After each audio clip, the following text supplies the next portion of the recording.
और कैसे हैं आप लोग। आज जो है, आज से जेपीएससी मुख्य परीक्षा का क्लास शुरू हो चुका है एकदम नियम से। बीच में क्लास चल रहा था, 8-10 क्लास चल रहा था, जो हुआ खोटा लिखो वाली 15 क्लास किए या जो भी किए वो सब चल रहा था। लेकिन एकदम विधिवत, जिसको बोलते हैं ना नियम पूर्वक, एकदम विधिवत अकॉर्डिंग टू सिलेबस जो है हम आज से क्लास शुरू कर दिए हैं जेपीएससी मेंस एग्जाम का। जेपीएससी मेंस एग्जाम में 3-4 क्लास शुरू हुआ है एक साथ। पहला क्लास शुरू हुआ है हिस्ट्री, दूसरा क्लास शुरू हुआ है झारखंड का हिस्ट्री, और थर्ड क्लास शुरू हुआ है आपका पब्लिक एडमिनिस्ट्रेशन, लोक प्रशासन मेंस के लिए। सब हम बात करें मेंस का। पीटी काम हो गया, पीटी का काम मोटा मोटी हो गया, पीटी का जो काम करना था हम और करके कर लेंगे। लेकिन मेनली जो आज से क्लास शुरू हुआ है एकदम विधिवत, वो क्लास शुरू हुआ है जेपीएससी मेंस के लिए। तो 3 क्लास शुरू हुआ है, एक हिस्ट्री और एक झारखंड का हिस्ट्री, और तीसरा जो है वो है आपका है पब्लिक एडमिनिस्ट्रेशन, लोक प्रशासन। हिस्ट्री का क्लास लेंगे टी गर्ग सर, झारखंड का हिस्ट्री हमारे जिम में है, और लोक प्रशासन मुखर्जी नगर के सबसे the best faculty Atul Lohia sir ये क्लास लेंगे। तो ये क्लास अब शुरू हो चुकी है। अब देखिए, झारखंड का इतिहास का जिम्मा हमको मिला है पढ़ाने के लिए। तो झारखंड का इतिहास जो है उसको पढ़ाने में जो पहला टॉपिक हम स्टार्ट किए हैं, फर्स्ट टॉपिक, ये क्लास आपका यूट्यूब पे भी आएगा और हमारे मोबीशाला ऐप पे भी आएगा। तो ये टॉपिक लिए हम लोग बिरसा आंदोलन, बिरसा मूवमेंट। ठीक है, तो बिरसा आंदोलन जो टॉपिक है इसमें हमको लगता है कि मुश्किल से 1 या 2 बनेगा लॉन्ग क्वेश्चन।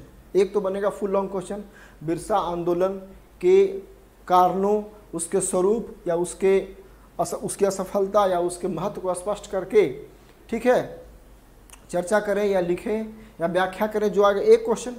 दूसरा क्वेश्चन इसका जुड़ के आता है धार्मिक एंगल वाला, कि कैसे जो बिरसा आंदोलन एक बिरसाइयत धर्म के रूप में पहले शुरू हुआ था, बाद में कैसे वो आर्थिक और कैसे वो अंग्रेजों के खिलाफ बन गया, ये एंगल जोड़ के आ सकता है। एक और एंगल इसमें आता है सरदारी आंदोलन से, सरदारी मूवमेंट का भी इसमें रहा है।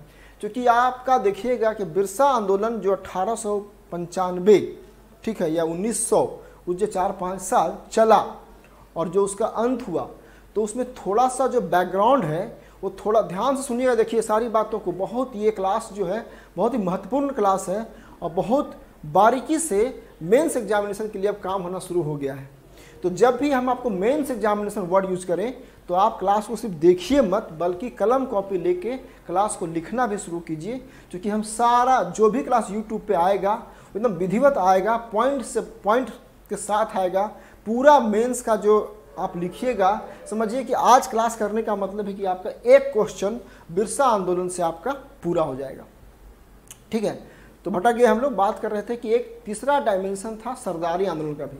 सरदारी मूवमेंट जो है वो सरदारी मूवमेंट ऐसा माना जाता है कि सरदारी मूवमेंट बिरसा आंदोलन के बैकग्राउंड का एक तरह से समझिए कि पीछे का भाग है, या यूँ कहा जाए दूसरे शब्दों में कि सरदारी आंदोलन से ही बैकग्राउंड तैयार हो गया था बिरसा आंदोलन का, जिसका बाद में जा कर के भगवान, आज देखिए कितना शुभ दिन है, आज 9 जून जो है, आज 9 जून भगवान बिरसा मुंडा का आज है शहादत का दिन, शहीद हुए थे आज के दिन ही, ठीक है ना।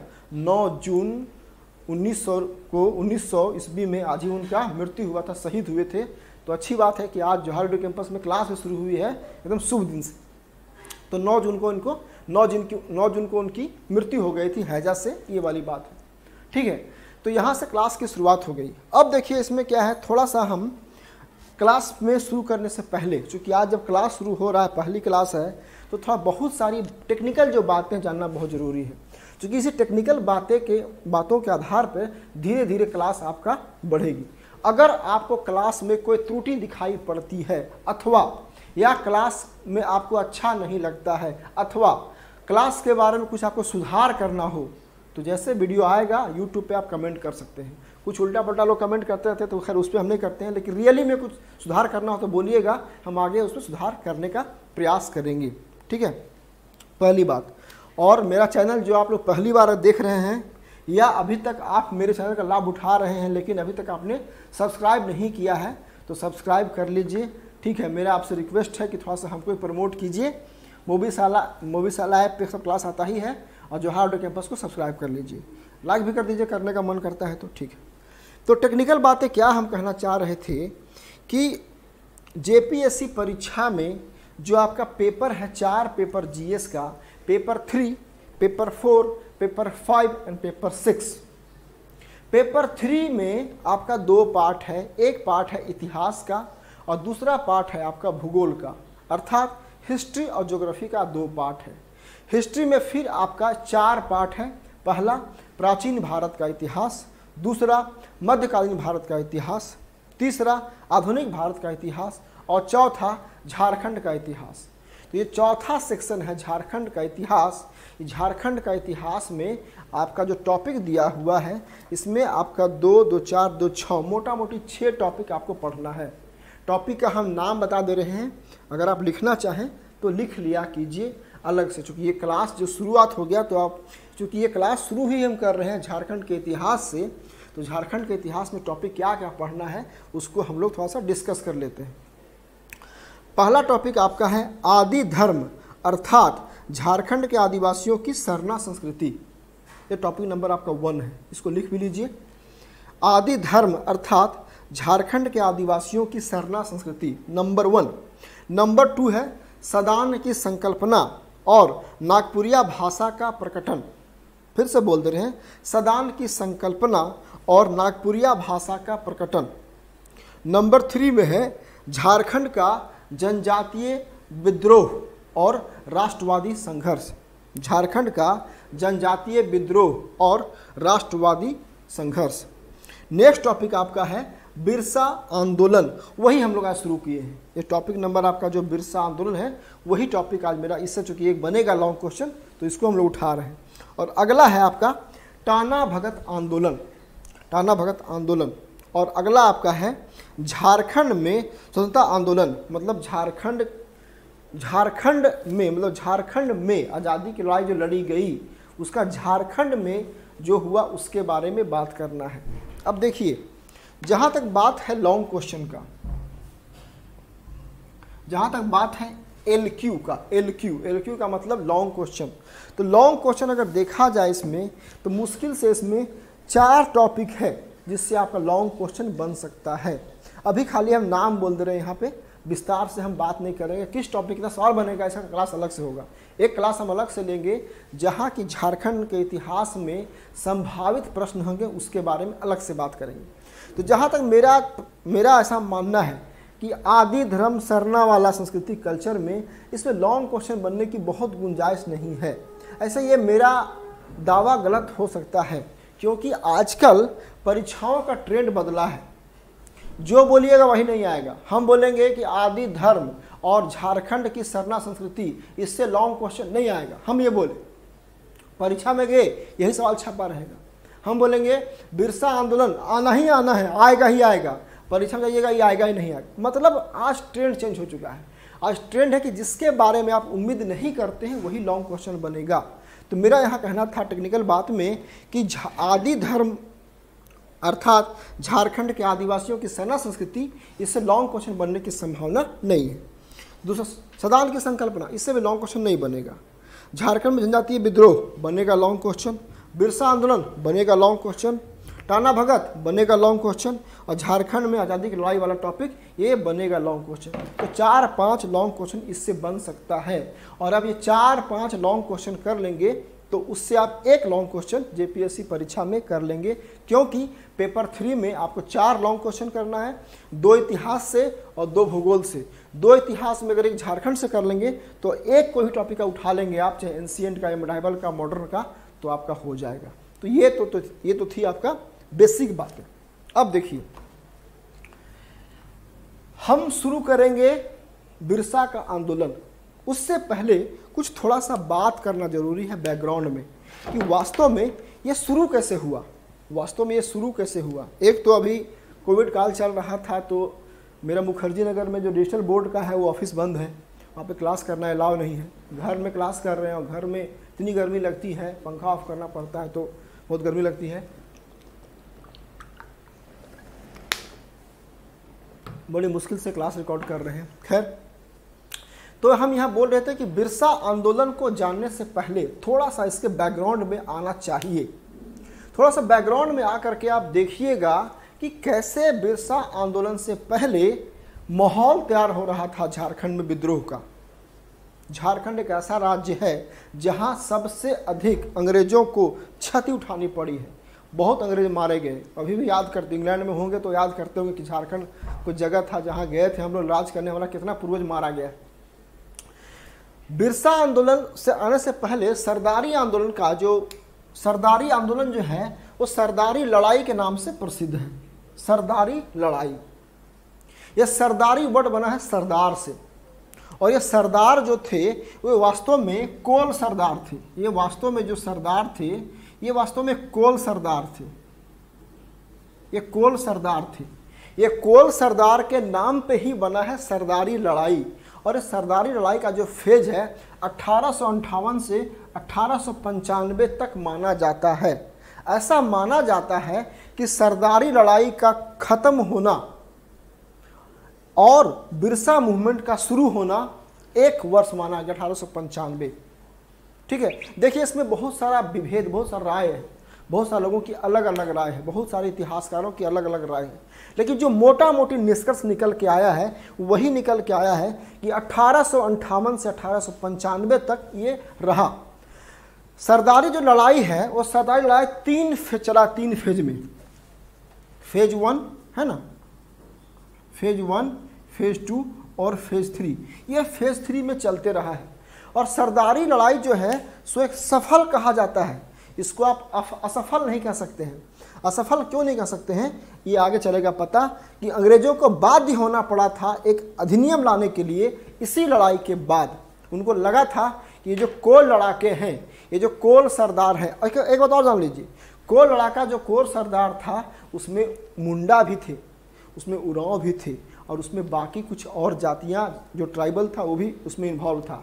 अगर आपको दिमाग में लगता होगा कि सरदारी लड़ाई में सिर्फ मुंडा लड़ा है तो गलत बात है। मुंडा के साथ साथ उरांव भी था। उरांव के साथ, चूंकि मुंडा और उरांव प्रमुख जातियां तो उनका नाम आ जाता है, लेकिन इन मुंडा और उरांवों के साथ कुछ अन्य जातियां भी थी जो इस मूवमेंट में कोल सरदार का सपोर्ट कर रही थी और लड़ रही थी। तो एक बात आया कि 3 फेज में लड़ाई ये हुआ, फेज 1, फेज 2, फेज 3। अब देखिए कोल विद्रोह के आसपास, वास्तव में कोल विद्रोह का जो समय कब है, कोल विद्रोह का समय कब है, कोल विद्रोह का समय है 1831 से 32। आप पढ़ ही चुके हैं, ठीक है। बीपीएससी पीटी में, जेपीएससी पीटी में सब पढ़ रहे हैं, बार बार मुंह से निकल रहा है 1831, बार बार मुंह से निकल रहा है जेपीएससी, बीपीएससी का रिजल्ट आ चुका है 64 में, और आस्था आईएएस के हमारे छात्र धूम मचा चुके हैं। हमारे भी, हम चूँकि आस्था आईएएस में फैकल्टी हैं, अभी पढ़ाते हैं एलएसडब्ल्यू, हिंदी मीडियम, अंग्रेजी मीडियम, तो हमारे कम से कम 17-18 छात्र पास किए हैं, बिहार में अधिकारी बने हैं।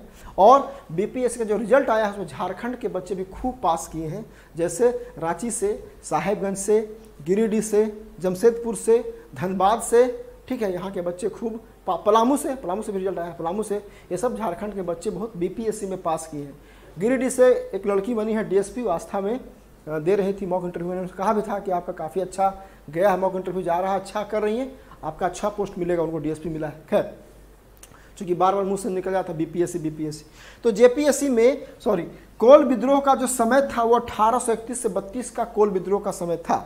जब कोल विद्रोह को दबाया गया तो ये कोल विद्रोह के कोल लड़ाके सारे जहां तहां छुप के भाग गए।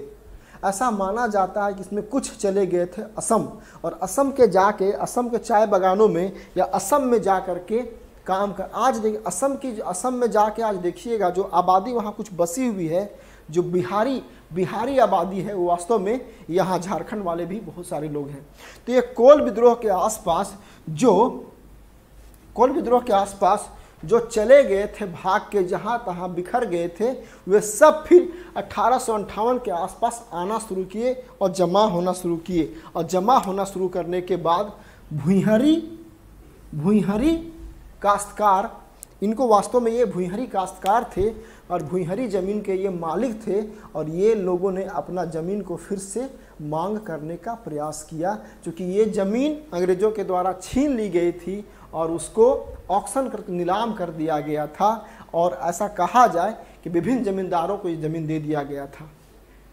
यही लड़ाई, ये ज़मीन की लड़ाई थी। सरदारी लड़ाई वास्तव में देखा जाए तो ये ज़मीन की ही लड़ाई थी। और बिरसा आंदोलन भी देखा जाए तो भले धार्मिक शुरू हुआ था, लेकिन बाद में वो ज़मीन से ही जुड़ गया था। अब आता है भुईंहरी।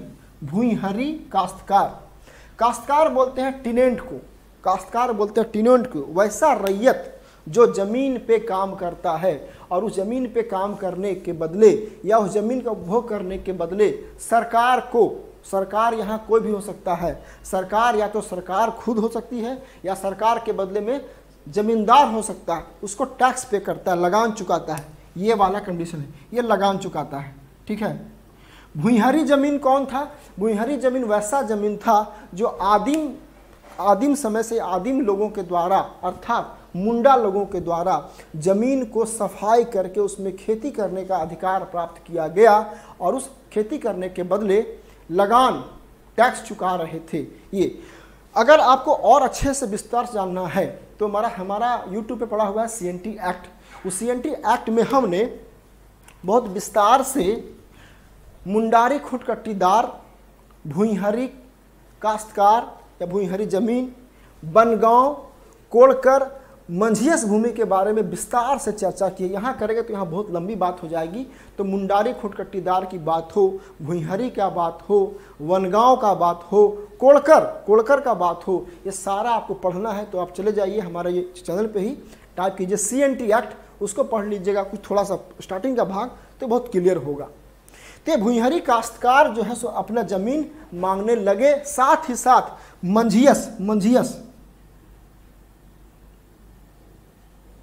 मंझियस जो भूमि था, मंझियस भूमि वास्तव में वैसा भूमि होता है जिसमें लोग बटाईदारी का काम करते थे, बटाई का खेती करते थे और उसके बदले में वे उन पे ज़मीन का अधिकार तो नहीं था, लेकिन ज़मीन पे खेती करने के बदले में ज़मीन फसल का आधा हिस्सा या फसल का कुछ भाग दे दिया करते थे। ये मंझियस, तो भुईंहरी भूमि या मंझियस भूमि पे इन लोगों ने अपना मांग स्टार्ट किया। जो लोग के मांग नहीं आया, यहाँ से विद्रोह शुरू हुआ। और उसके बाद 1867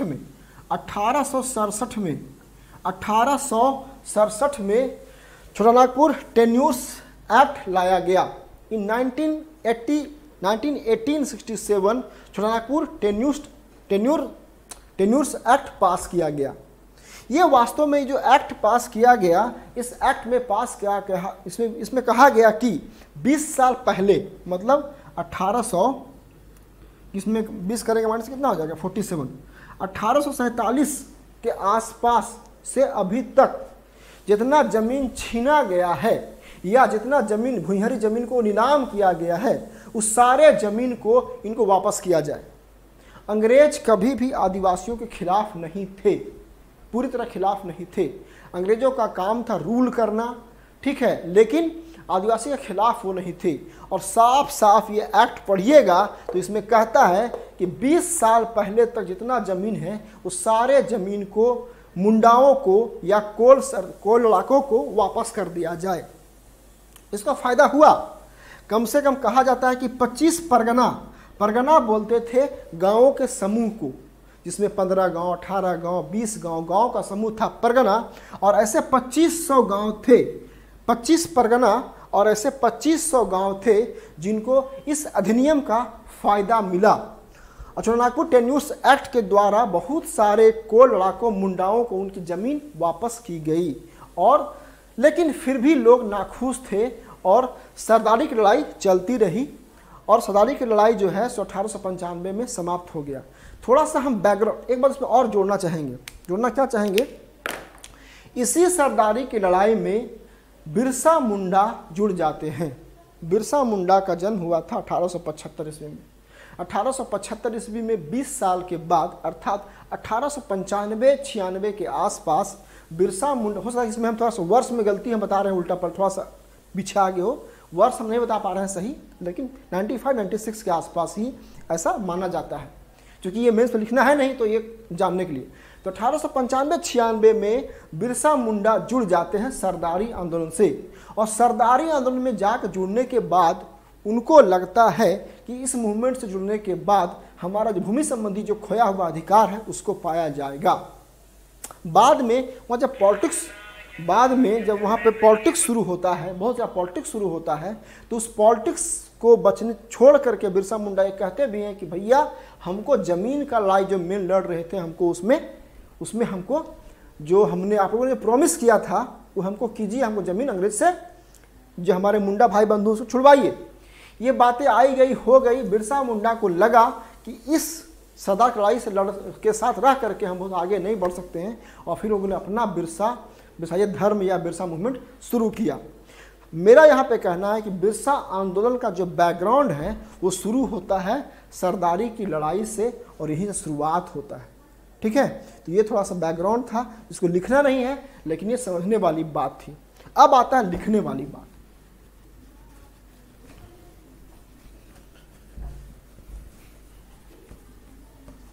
अब आता है लिखने वाली बात। तो जो लिखने वाली बात है वो लिखने वाली बात में लिख लीजिए, कलम को पे निकाल लीजिए। ये आपका फॉर्मेट है, यहाँ तक आ रहा है ना, उमेश कोई दिक्कत नहीं है ना? आ रहा। ये आपका जो आंसर फॉर्मेट है, कोई भी जब मूवमेंट आप लिखिएगा मेंस एग्जामिनेशन में, ठीक है ना, मेंस एग्जामिनेशन में,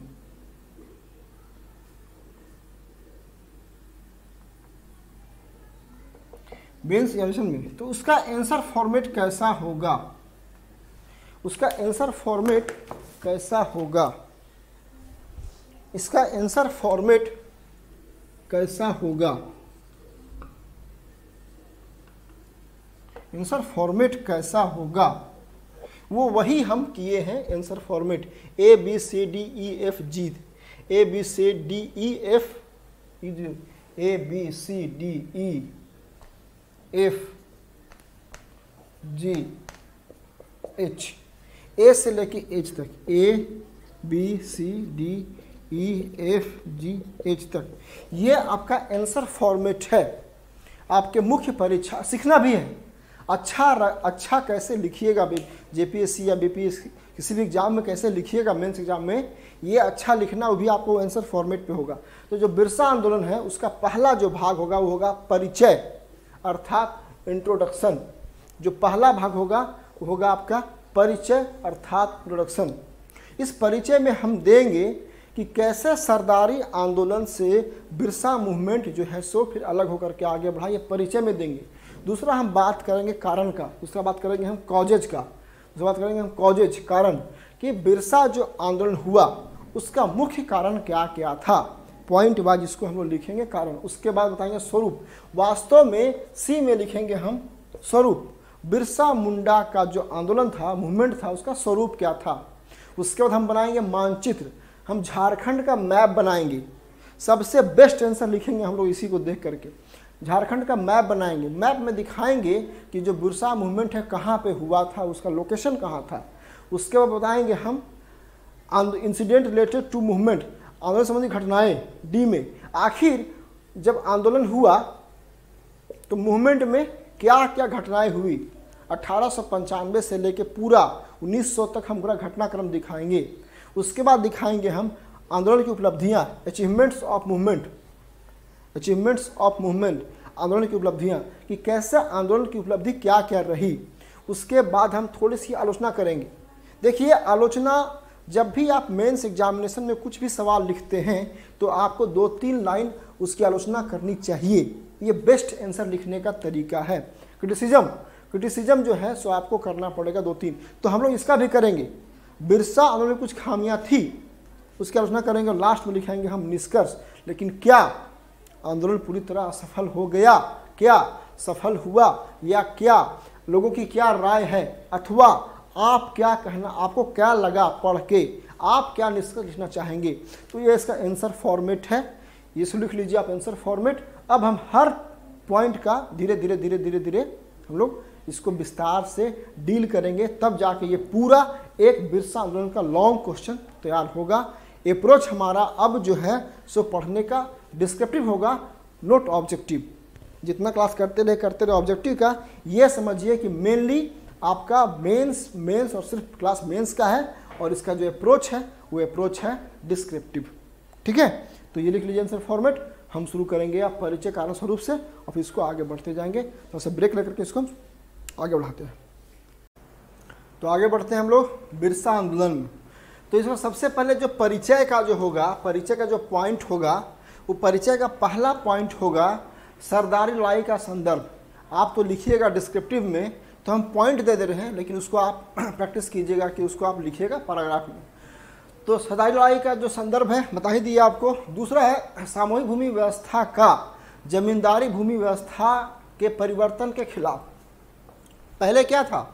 पहले सामूहिक भूमि व्यवस्था थी। सारे जो भूमिहर लोग थे, मुंडा खुटकटीदार थे या मुंडा लोग थे, सब लोग क्या थे? आपस में सब लोग भूमि में खेती करते थे, सब व्यवस्था चल रही थी।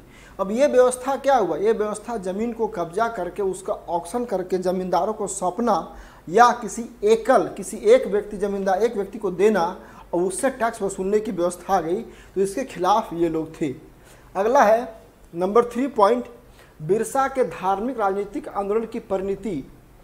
वास्तव में ये जो मूवमेंट था वो तो कुछ धार्मिक भी तो था, इसका स्वरूप तो धार्मिक और फिर बाद में पॉलिटिकल जमीन वाला मैटर से होते हुए ये लास्ट में आगे बढ़ा। और रांची जिला, क्योंकि उस समय खूंटी नहीं बना था, तो रांची का ही संदर्भ देना ज़्यादा अच्छा रहेगा। तो परिचय में हम लोग 3, 4, 5 लाइन लिख करके इसका स्पष्ट कर देंगे। ये देखिए ये क्लास मेंस क्लास हो रही है मेंस एग्जामिनेशन के लिए, तो आपको इसमें राइटिंग प्रैक्टिस करना पड़ेगा। मेंस का क्लास कोई भी जब देखते हैं आप, किसी का, मेरा नहीं किसी का भी, तो पहला काम निकालिए कलम और कॉपी और उसको लिखने का प्रयास कीजिएगा। लिखने का प्रयास कीजिएगा तभी फ़ायदा आपको होगा, और लिखेंगे नहीं तो आपको फ़ायदा कभी नहीं होगा, कभी नहीं होगा, कभी नहीं होगा। तो हम लोग बिरसा आंदोलन के परिचय के रूप में ये 3 पॉइंट है, इसको हम लोग लिखेंगे पैराग्राफ में। अब आते हैं उसका दूसरा जो पहलू है, दूसरा जो एस्पेक्ट्स है, वो है आपका है कारण। तो बिरसा मूवमेंट का हम लोग यहाँ से 1, 2, 3, 4, 5 कारण लिखे हैं। ये 5 कारण अगर आप नहीं भी लिखिएगा पैराग्राफ में तो चलेगा। कारण को सीधे वह एकदम सही छाप दीजिएगा, जैसे हम लिखवाएं उसको उठा के छाप देना है पॉइंट वाइज, बहुत नंबर आएगा।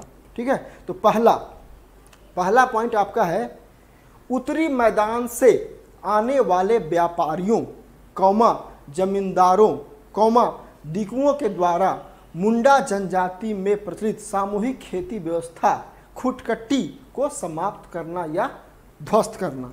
तो ये आपका ये फर्स्ट पॉइंट है कि उत्तरी मैदान से आने वाले व्यापारी, जो भी उत्तरी मैदान से व्यापारी, अब आप समझ रहे हैं, समझ सकते हैं कि कौन लोग वहाँ जाकर के मुंडा का इंटरफेयर करते थे। ठीक है ना, आने वाले व्यापारियों, जमींदारों, दिकुओं, वे लोग बाहरी लोगों को दिकू मानते थे, दिकू बोलते थे। दिकुओं के द्वारा मुंडा जनजाति में जो प्रचलित व्यवस्था थी, खुटकट्टी की व्यवस्था थी, उसको ध्वस्त किया गया। नंबर ये 1 पॉइंट है, पहला पॉइंट है। दूसरा पॉइंट आपका है बैठ बेगारी व्यवस्था को प्रचलित कर मुंडा जनजाति का शोषण करना। बैठ बेगारी व्यवस्था को प्रचलित कर मुंडा जनजाति का शोषण करना। बैठ बेगारी व्यवस्था का मतलब है, एक तरह से आप समझ लीजिए, बंधुआ मजदूरी। आपने किसी महाजन से, किसी सूदखोर से, किसी व्यापारी से या किसी गांव के जमींदार से कुछ सूद लिया और सूद के बदले में आपको काम करना पड़ेगा। आपको इतना मिलेगा कि आप जिंदा रह सकें। अगर आप मर जाते हैं तो आपका बेटा फिर काम करके सूद को चुकाएगा। उसका बेटा मर जाता है तो उसका बेटा सूद करके चुकाएगा। इसको बोलते थे बंधुआ मजदूरी। बाद में भारत सरकार ने इसे इलीगल कर दिया। तो बंधुआ मजदूरी की जो व्यवस्था थी उसको इन लोगों ने खूब किया, शोषण कर रहा था। अब मान लिया जाए काम करवा रहा है, अब बाकी कमज़ोर तो था ही ये लोग। जो जमींदार है उसके बाद लठैत होगा, वो तो जबरदस्ती काम करेगा ही। तो मुंडा जनजाति का शोषण करना, ठीक है ना। तो मुंडा जनजाति का शोषण करना ये था पॉइंट नंबर 2। इसको ऐसे आप लिख सकते हैं। नंबर 3, कैथोलिक मिशनरियों द्वारा भूमि संबंधी समस्या सुलझाने का लालच देकर अपने धर्म में परिवर्तन करना, पर भूमि संबंधी विवादों को सुलझाने का कोई काम नहीं करना। एक कैथोलिक मिशनरी जो आए थे पूरे यूरोप से, ब्रिटेन से, आयरलैंड से, इनका भी एक अलग मिशन था। इनको भी अपना धूम सवार था धर्म के विस्तार का। वास्तव में जितना कलह हुआ है पूरे वर्ल्ड में और जितना युद्ध हुआ है, उसके पीछे ना पीछे कहीं न कहीं धर्म छिपा हुआ है। आज अभी हाल ही में आपका इजराइल और फिलिस्तीन के बीच जो विवाद हो, लड़ाई हुई, ये सबके पीछे धर्म और धर्म है। एक बार कार्ल मार्क्स ने कहा था कि धर्म अफीम है, ठीक है, तो आप समझ में आ रहा होगा। अब ये कैथोलिक मिशनरी का भी बहुत इंटरेस्टिंग बात है। ये आते थे और बोलते थे कि अच्छा तुमको क्या समस्या है, तो हम बीमार हैं, बीमार हो हम इलाज कर देंगे, ईसाई बन जाओ। अच्छा क्या समस्या है, तो मेरा बच्चा पढ़ नहीं पा रहा है, उसको पढ़ाना है, अच्छा लाओ तेरे बच्चे को हम पढ़ा देंगे, ईसाई बन जाओ। अच्छा क्या समस्या है, तो मेरा भूमि संबंधी विवाद है, मेरा सब भूमि जो है जो जमींदार लूट लिया है, अच्छा हम सुलझा देंगे, ईसाई बन जाओ। तो ये ईसाई मशीनरी अपना जाल में फंसा करके करते थे, लेकिन इन ईसाई मशीनरियों ने ये काम तो किया, लोगों को ईसाई बनाया, लेकिन भूमि संबंधी जो विवाद है उसको लोगों ने सुलझा नहीं पाया। तो उससे भी एक तरह से मुंडा विद्रोह का कारण के रूप में देखा जाता है कैथोलिक मिशनरियों की भूमिका। ये नंबर आपका 3 पॉइंट था। नंबर 4 पॉइंट है अदालतों से निराशा, बाहरी भूस्वामियों के पक्ष में फैसला। अब भैया अदालत कोर्ट कचहरी में जाएगा, जीतेगा कौन, आज भी कोर्ट में वही जीतेगा जिसके पास बढ़िया लॉयर होगा, जो मजबूत होगा वही जीतता है। कुछ ही परसेंटेज में न्याय हो पाता है। तो उस समय और न्याय नहीं हो पा रहा था, कोर्ट जाते थे ये मुंडा, वहाँ से हार जाते थे और फैसला गया किसके सपोर्ट में, जो सपोर्ट में जिसके पास कागज मजबूत होगा, कागज किसके मजबूत होगा, जमींदार के पास, उसके पास। तो ये अदालतों से भी निराशा होती थी। 5वां मैंने लिखा है तात्कालिक कारण, ठीक है ना। 1894 का छोटानागपुर वन सुरक्षा कानून लाया गया। जंगलों की सुरक्षा के नाम पे उसको बंद कर दो, उसको बंद कर दो, ये वाला बंद कर दो, हाँ ये वाला बंद कर दो, उसको बंद कर दो, फिर खुल जाएगा वो, हाँ बंद कर दो। जंगल 1894 का छोटानागपुर सुरक्षा कानून, ये वास्तव में जंगलों की सुरक्षा के लिए एक कानून लाया गया था और कहा गया कि अब इस जंगल में आप कुछ भी जा करके जंगली जीवों का या जंगली लकड़ियों का या जंगली वस्तुओं का उपभोग नहीं कर पाएंगे। अब बेचारे लोग, आदिवासी लोग उसी पे डिपेंडेंट था, ठीक है। तो जंगली वस्तुओं के अधिकार से, हम यहाँ पे आधार लिख दिए लगता है, आधार गलती है, अधिकार से वंचित, अधिकार से वंचित किया गया। अब जो जंगल पे जिनका अधिकार था उसके अधिकार से वंचित कर दीजिएगा तो वो मानेगा। तो ये 5 कारण है बिरसा मुंडा के विद्रोह का। ये 5 कारण को उठा के आपको एग्जाम में छाप देना है, इसमें कुछ चेंज नहीं करना है। इससे बेस्ट आपको मटेरियल नहीं मिलेगा, इससे बेस्ट नोट नहीं मिलेगा। तो ये था आपका कारण। अगला हम जो पहलू लिए हैं वो पहलू लिए हैं बिरसा आंदोलन का स्वरूप। तो बिरसा आंदोलन का स्वरूप ना सिर्फ पॉलिटिकल है बल्कि रिलीजियस भी है, धार्मिक भी है। इसमें हम लिए हैं 6 पॉइंट लिए हैं। पहला पॉइंट, आंदोलन की शुरुआत एक सुधारवादी प्रयास के रूप में। वास्तव में जो बिरसा आंदोलन जो शुरुआत हुआ वो था सुधारवादी, सुधार करना है अपने समाज के लोगों का। दूसरा, बिरसा मुंडा द्वारा नैतिक आचरण की शुद्धता, आत्म सुधार और एकेश्वरवाद, एक सिंगबोंगा पर बल। सिंगबोंगा बोलते हैं जो मुंडा जाति का जो ईश्वर है उसको सिंगबोंगा बोलते हैं। तो एकेश्वरवादी, मोनोथोइस्ट, एक ही ईश्वर है, ठीक है ना। ये जो कंसेप्ट है कि एक ही ईश्वर है, सब में है। इस्लाम में भी है कि एक ही अल्लाह है, हिंदू में भी है कि ब्रह्म एक ही है, ठीक है ना। एक ही ब्रह्म का कॉन्सेप्ट है हिंदू में भी। बाद में ईश्वर का रूप बहुत अलग है लेकिन ब्रह्म एक ही है, तो मोनोथोइस्ट है। सरना धर्म में भी एक ही ईश्वर की बात सिंगबोंगा की गई है, ठीक है ना। तो ये कहा गया है इसमें, ब्रह्म सत्यम जगत मिथ्या जीव ब्रह्म है नापर। ब्रह्म सत्य है, जगत मिथ्या है, जीव ब्रह्म से अलग नहीं है बल्कि जीव भी ब्रह्म ही का एक अंश है। तो ब्रह्म को माना गया है मोनोथोइस्ट के एकेश्वरवादी के रूप में हिंदू धर्म में। तो बिरसा मुंडा द्वारा नैतिक आचरण की शुद्धता, आत्म सुधार और एकेश्वरवाद पर कबल, सिंगबोंगा की बात की गई है नंबर 2 पॉइंट में। नंबर 3 में आपका जो है वह है, उन्होंने अनेक देवताओं मैंने बोंगा को छोड़कर एक ईश्वर सिंगबोंगा की आराधना का आदेश दिया। बोला कि भाई आप लोग अब जो बहुत सारा ईश्वर को मान रहे हैं ना, इसको मानना छोड़िए और एक ही ईश्वर, एक सिंगबोंगा को मानिए, वही आपका ईश्वर है। अगला, मानना था कि सिंगबोंगा की कृपा से एक आदर्श व्यवस्था होगी और शोषण समाप्त होगा। वास्तव में इसके पीछे आधार क्या था? आधार था कि बिरसा मुंडा बोले कि आप जब सिंगबोंगा की पूजा कीजिएगा, एक सिंगबोंगा का, तो ये आपके लिए क्या करेगा?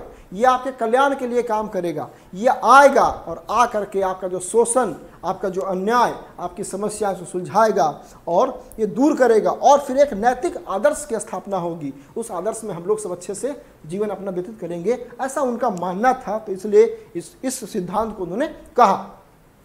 पांचवा पॉइंट है 1895 ईस्वी में, हो सकता है कि लोगों से छिप गया हो, देख लीजिए उसको। 1895 ईस्वी में बिरसा मुंडा ने अपने को सिंगबोंगा का दूत घोषित कर दिया। सिंगबोंगा का दूत, जस्ट लाइक प्रोफेट, पैगंबर के रूप में उसको माना जा सकता है। सिंगबोंगा का दूत, भगवान का मैसेंजर।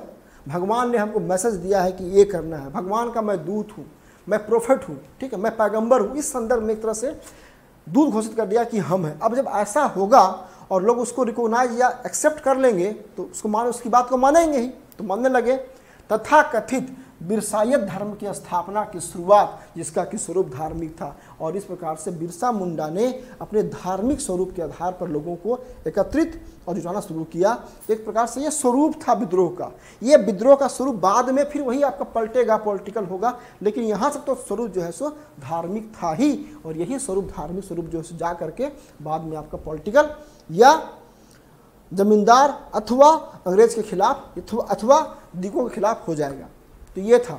अगला पहलू हम लिए थे झारखंड का मानचित्र। अब क्या करेंगे, हम झारखंड का मैप बनाएंगे। यहाँ पे लिख सकते हैं map not to school, map not to scale, मतलब मैप जो है सो स्केल के अनुसार नहीं है। झारखंड का मैप बनाएंगे, रांची को दिखाएंगे, खूंटी को दिखाएंगे, और विद्रोह का केंद्र खूंटी था।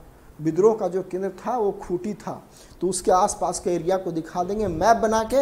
इस पर स्पष्ट होगा कि बिरसा आंदोलन जो है सो झारखंड के इस एरिया में हुआ था, इधर उधर नहीं होगा। तो ये मैप बना के आप दिखा देंगे।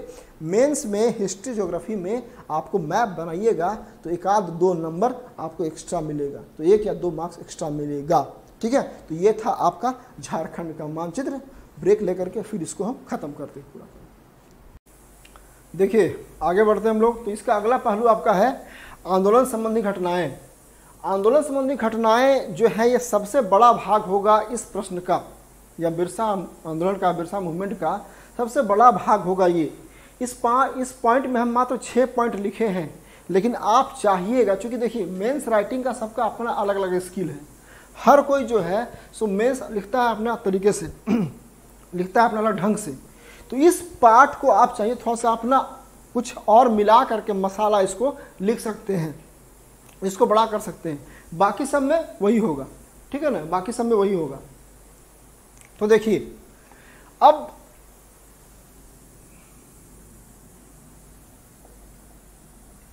देखिए अगला जो मेरा था वो पॉइंट है आंदोलन संबंधी घटनाएं। घटना क्या घटा, तो पहला पॉइंट है 1895 ईस्वी में बिरसा को ब्रिटिश सरकार के विरुद्ध षड्यंत्र रचने के आरोप में 2 साल के लिए जेल भेज दिया गया। अब इस बात को आप चाहिए थोड़ा विस्तार कर लीजिए, क्योंकि यहाँ मेरे पास एक लिमिटेड मतलब बताना है हमको, तो थोड़ा सा हम शॉर्टकट कर दिए हैं, लेकिन जहाँ आपको उचित लगेगा वहाँ उस पॉइंट का विस्तार कर दीजिएगा। तो 2 साल के लिए उनको जेल भेज दिया गया ब्रिटिश सरकार के द्वारा। उन पर आरोप लगाया गया कि आप षड्यंत्र रच रहे हैं हमारे खिलाफ। पहला पॉइंट हो गया। दूसरा पॉइंट हो गया जेल से रिहा होने के बाद 1897 ईस्वी में क्रिसमस की पूर्व संध्या पर बिरसा मुंडा द्वारा मुंडा जनजाति का शासन स्थापित करने का ऐलान।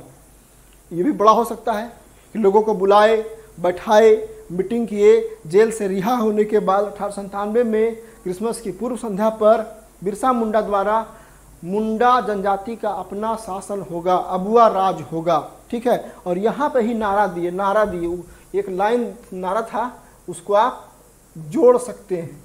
हम यहाँ जगह नहीं था तो लिखे नहीं, नारा जोड़ सकते हैं। साहेब कटोंग कटोंग, साहेब कटोंग कटोंग, रारी कटोंग कटोंग, दिकी कटोंग कटोंग, कटोंग बाबा कटोंग। ये कटोंग बाबा कटोंग जो है उनका नारा दिया, और ये सब कोई तो यहाँ पे आप इसको बड़ा कर सकते हैं, है ना। कटोंग कटोंग, कटोंग बाबा कटोंग, साहेब कटोंग कटोंग, रारी कटोंग कटोंग, ठीक है, और दिकी कटोंग कटोंग। मतलब ये सबको काट के मार भगाओ, किसको, दिकुओं को, साहब को, जो साहब लाट साहब बने हुए हैं, और रानी जो महारानी विक्टोरिया बैठी हुई ब्रिटेन में, और वहाँ से शासन स्थापित करनी है। ये क्योंकि 1857 के विद्रोह के बाद जब 1858 में अधिनियम बना था तो उस अधिनियम में चर्चा था कि अब भारत का शासन ब्रिटिश पार्लियामेंट या महारानी क्राउन के अधीन होगा। तो अब जो है झारखंड की भी शासन प्रणाली या बिहार की शासन प्रणाली जो है आदिवासियों की प्रणाली वो महारानी विक्टोरिया के अधीन आ गई थी। इसलिए कहा गया रानी कटोंग, रानी मतलब है रानी है, रानी कटोंग कटोंग, साहब कटोंग कटोंग, कटोंग बाबा कटोंग, दिक्यू कटोंग कटोंग। तो ये जो लाइन है ये नारा को यहाँ पे आप जोड़ सकते हैं, अपने सुविधा के अनुसार बड़ा कर सकते हैं। तीसरा पॉइंट है दिक्युओं को निष्कासित कर स्वशासन का लक्ष्य। अब क्या होगा, ये जो दिक्यू है ना ये सारे दुश्मनों को हम दिक्युओं को निकाल बाहर करेंगे और अपना स्वशासन हम स्थापित करेंगे, अपना होम रूल लाएंगे। अगला नंबर पॉइंट 4, रांची एवं सिंहभूम जिले में पुलिस स्टेशन संपत्ति और चर्चों पर आक्रमण। अब शुरू हो गया, सब लोग मिलकर रांची और सिंहभूम के आसपास चर्च पर, पुलिस स्टेशन पर और जो सरकारी संपत्ति थी उस पर आक्रमण करना, आग लगाना, लूटना। तो ये सब आप इसको लिख के विस्तार कर सकते हैं। पॉइंट यही रहेगा, पॉइंट तो यही रहेगा। इस पॉइंट के आसपास अपने कलाकारी से शब्दों के जाल से इसको उलझा करके आप बड़ा कर सकते हैं। अगला है आपका 5वां, विद्रोह के क्रम में सैलरकाब पहाड़ी पर मुंडा विद्रोहियों की पराजय। अंतिम लड़ाई जो हुई थी वो लड़ाई सैलरकाब पहाड़ी पर हुई थी। तो सैलरकाब पहाड़ी की जो घटना है लड़ाई वाली, इसको आप यहाँ पे दिखा सकते हैं। अगला, फरवरी 1900 ईस्वी में बिरसा मुंडा पकड़े गए तथा 9 जून 1900 ईस्वी में हैजा से बिरसा मुंडा की मृत्यु, हैजा यहाँ से छूटा हुआ है, से बिरसा मुंडा की मृत्यु। बिरसा के मृत्यु के बाद आंदोलन स्थिर। इस लाइन को भी थोड़ा सा आप चाहें तो 4-5 लाइन से बड़ा कर सकते हैं। फिर से इसको दोबारा हम पढ़ दे रहे हैं।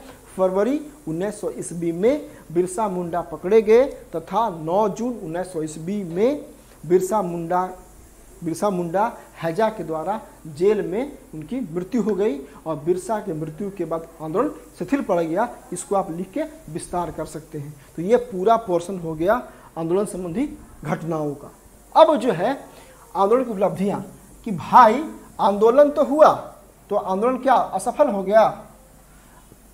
आंदोलन क्या असफल हो गया? ऐसा नहीं है, आंदोलन असफल नहीं हुआ, आंदोलन सफल रहा।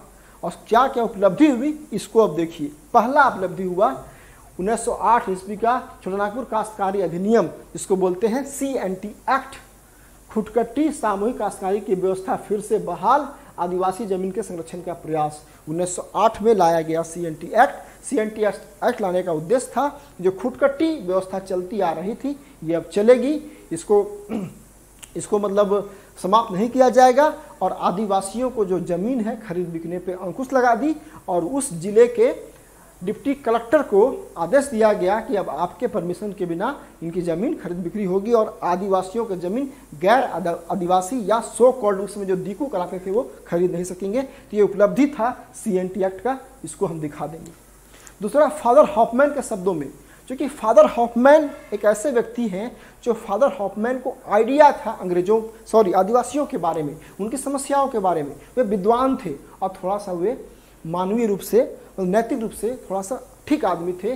तो उनको मतलब संवेदनशील थे, जनजातियों की समस्याओं के प्रति संवेदनशील थे, इसलिए सरकार ने इनको कहा। और फादर हॉफमैन जो है सो CNT एक्ट का ड्राफ्ट किए। उन्होंने कहा कि CNT एक्ट की स्थापना मानवीय मूल्यों के पुनर्स्थापना का एक साहसिक कार्य है। मतलब फिर से मानवीय मूल्य स्थापित किए जा रहे हैं। मानवीय मूल्यों की पुनर्स्थापना का यह साहसिक प्रयास है, साहसिक कार्य है। तो ये दिखा देंगे ये उपलब्धि के रूप में।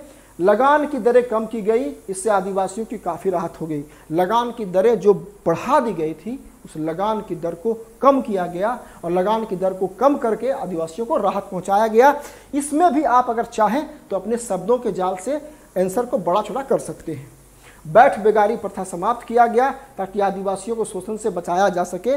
बैठ बेगारी प्रथा, बंधुआ मजदूरी सब समाप्त हो गया और अब किसी भी अंग्रेज अथवा जमींदार अथवा साहूकार अथवा दिक्यू के द्वारा किसी भी जनजाति का शोषण नहीं किया जाएगा और फ्री में निःशुल्क उससे काम नहीं कराया जाएगा। इसके बात किया गई।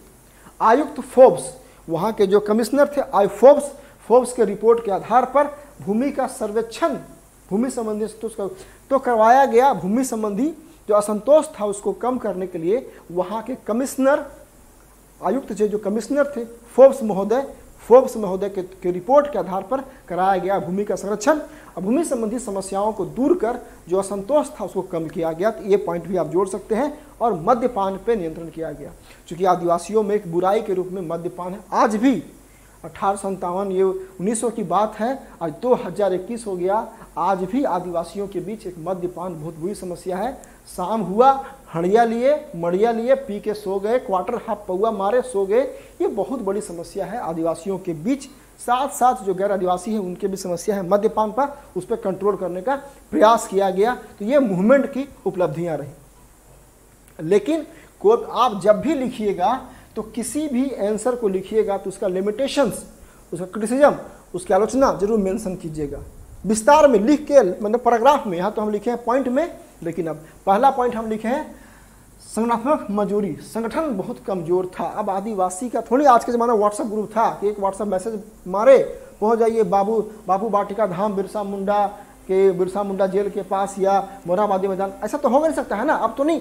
तो संगठन बहुत मजबूत नहीं था। कुछ लोग सपोर्ट कर रहे थे, कुछ सपोर्ट नहीं कर रहे थे, कोई लोग मान रहे थे, कोई लोग एक्सेप्ट नहीं करते। बोला कि हम भगवान का दूत हैं, सिंहमोगा का दूत है। कुछ लोग उसका मजाक उड़ाया, कुछ लोग हंसा, कुछ लोग सपोर्ट किया।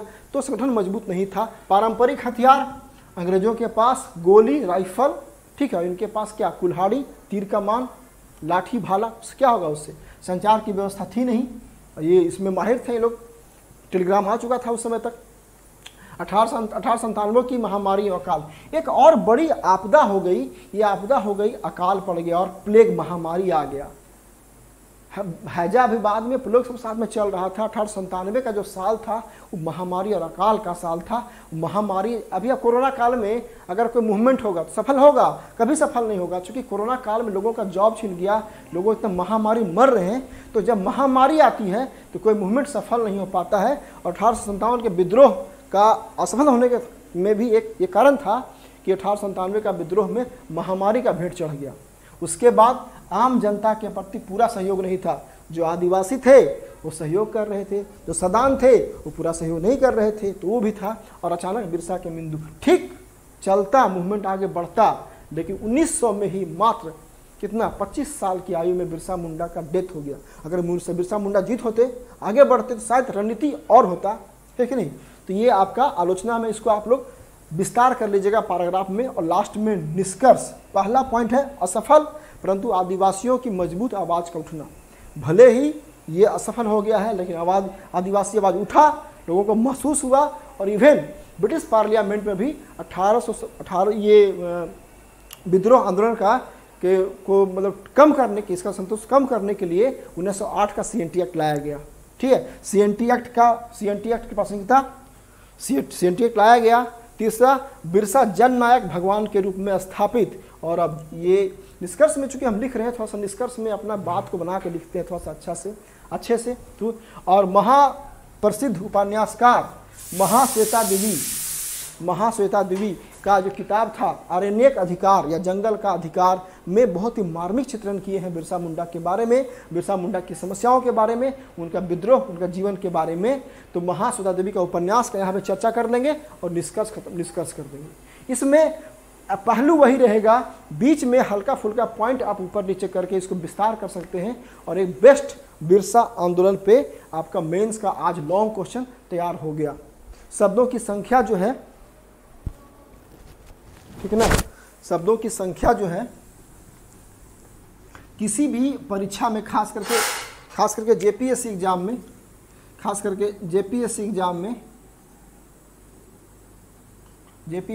में जो नंबर ऑफ वर्ड्स हैं, शब्दों की संख्या जो है वो 600 होनी चाहिए। 600 वर्ड, क्योंकि ये 40 मार्क्स का क्वेश्चन है। 40 नंबर का होगा तो 600 शब्द का आप, तो हम जो लिखवाए हैं इसको थोड़ा थोड़ा हल्का हल्का विस्तार कर दीजिएगा, लिखिएगा पैराग्राफ में। चूंकि हम लिखवाए पॉइंट में ना, तो पॉइंट को जब लिखिएगा पैराग्राफ में तो शब्द संख्या अपने आप बढ़ जाएगा। और 600 के आसपास आप रखिएगा। 40 नंबर का क्वेश्चन ये पूछ सकता है बिरसा आंदोलन। अगर तोड़ देगा ये 40 की जगह ये 20 नंबर का पूछ देगा, तो 350 या 300 के आसपास आपको लिखना पड़ेगा। अगर 40 नंबर का पूछेगा तो 600 वर्ड में, और तोड़ देगा 20-20 नंबर का तो 300-350 वर्ड में आपको लिखना पड़ेगा। कंटेंट यही रहेगा, छोटा बड़ा कर सकते हैं। तो आज जेपीएससी मुख्य परीक्षा के लिए झारखंड का हिस्ट्री, झारखंड का इतिहास का पहला टॉपिक बिरसा आंदोलन क्लास आपका उपलब्ध है, यूट्यूब पे आ जाएगा, ऐप में भी रहेगा। जिनको भी बीपीएससी जेपीएससी बार खाली मुँह से बीपीएससी आज निकला है, 5 बार 6 बार निकला है, बीपीएससी का रिजल्ट आया है तो उसे निकल रहा है मुँह से बार बार। जेपीएससी में कोई चाहते हैं लेना एडमिशन तो ले सकते हैं। बहुत मजबूत टीम काम कर रही है मेरे साथ और आगे हम लोग पूरा कोर्स पूरा करने का प्रयास करेंगे। तो इसी के साथ पॉलिटिक्स हम लोग आज क्लास को समाप्त करते हैं। अब इसी तरह से झारखंड का इतिहास पूरा फुल कोर्स अगर आपको करना है तो फुल कोर्स यूट्यूब पे नहीं आएगा, फुल कोर्स आपका आएगा मोबीशाला ऐप पे अवेलेबल होगा। मोबीशाला ऐप पे कोर्स आप ज्वाइन करेंगे, फ़ोन नंबर दिया ही हुआ है थंबनेल में, आप देख लीजिएगा और कोर्स ज्वाइन कर सकते हैं। ठीक है, तो अभी पब्लिक गाइड का, झारखंड का हिस्ट्री का और इतिहास का ये 3 क्लास चल रही है। क्लास साइंस का शुरू हुआ था, उसका एक क्लास हुआ भी था, लेकिन साइंस क्लास अभी रुका हुआ है, तो सर की समस्या है, 1 हफ्ता में क्लास वो भी शुरू हो जाएगा। तो हम लोग प्रयास किए कि जून से शुरू हुआ, तो जून, जुलाई, अगस्त लास्ट आते आते आपका पूरा सिलेबस हम चाहेंगे कि ख़त्म करवा दें सितंबर तक। बाकी जब मेंस होगा देखा जाएगा। ठीक है, तो इतना ही आज के लिए, ऑल द बेस्ट।